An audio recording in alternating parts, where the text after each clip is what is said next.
নমস্কার বন্ধুরা, নিত্যদিনের রান্নায় আপনাদেরকে স্বাগত। আজও আমি হাজির হয়েছি নতুন একটা রেসিপির সাথে। এটা হলো থোড়ের চপ।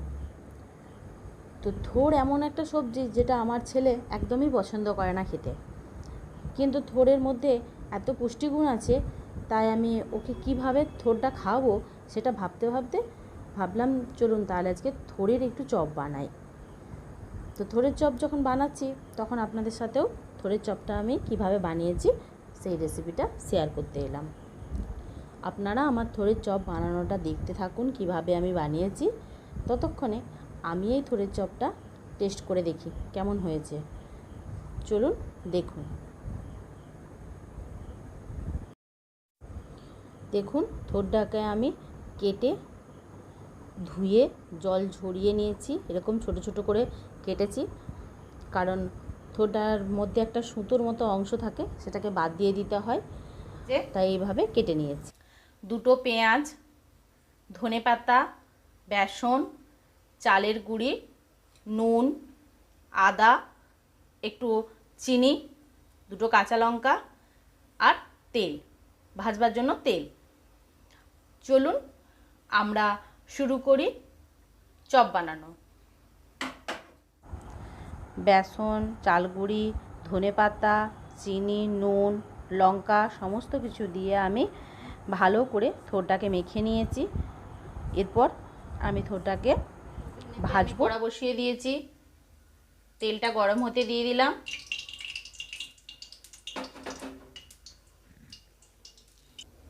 তেলটা গরম হয়ে গেছে, আমরা এরকমভাবে থোড়গুলো একটা একটা করে কড়ার মধ্যে দিতে থাকবো।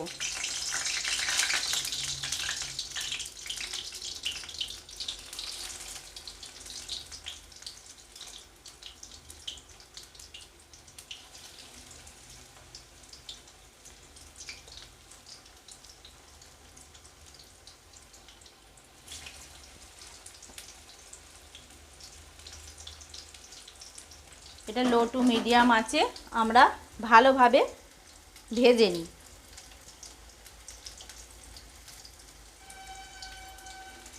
দেখুন, এক পিঠ ভালোভাবে হয়ে গেছে, উল্টে দিয়ে আরও এক পিঠ আমরা ভাজতে দিয়ে দেব।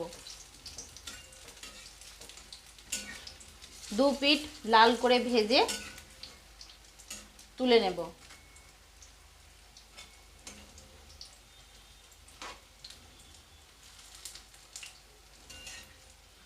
হালকা আঁচে করবেন এগুলো।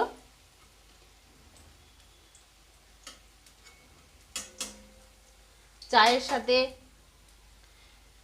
বা সন্ধেবেলার স্ন্যাক্স হিসাবে আমরা এগুলো খেতেই পারি। আর থোড় আমাদের জন্য খুবই উপকারী, আয়রনের ঘাটতি মেটায়। অনেক বাচ্চারাই বা অনেক বড়রাও থোড় খেতে চায় না, কিন্তু থোড়টাকে যদি আমরা এইভাবে বানিয়ে দিই তাহলে কিন্তু ওরাও আনন্দ সহকারে খেয়ে নেবে এবং বারবার বানানোর জন্য আপনাকে অনুরোধ করবে।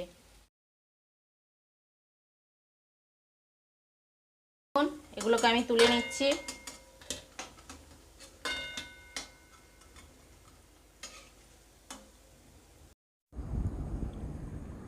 থোড়ের চপগুলো সব ভাজা হয়ে গেছে। দু ব্যাচ করে আমি থোড়ের চপটা ভাজলাম। এরপর আমি ওগুলোকে তুলে নিচ্ছি। দিয়ে দেখুন খুব সুন্দর এগুলোর রং এসেছে আর দেখতেও খুব সুন্দর লাগছে।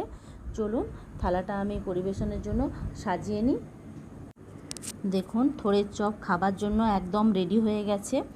আমি টমেটো সস আর গ্রিন চাটনির সাথে এটাকে দিয়েছি। আপনারাও এইভাবে বানান।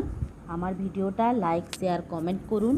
ফেসবুক পেজ থেকে দেখলে পেজটা ফলো করে দেবেন, আর ইউটিউব চ্যানেল থেকে দেখলে চ্যানেলটা সাবস্ক্রাইব করে পাশের বেল আইকনটা প্রেস করে দেবেন, যাতে আমার দেওয়া রান্নাগুলো আপলোড হওয়ার সাথে সাথে আপনাদের কাছে নোটিফিকেশান পৌঁছে যায়।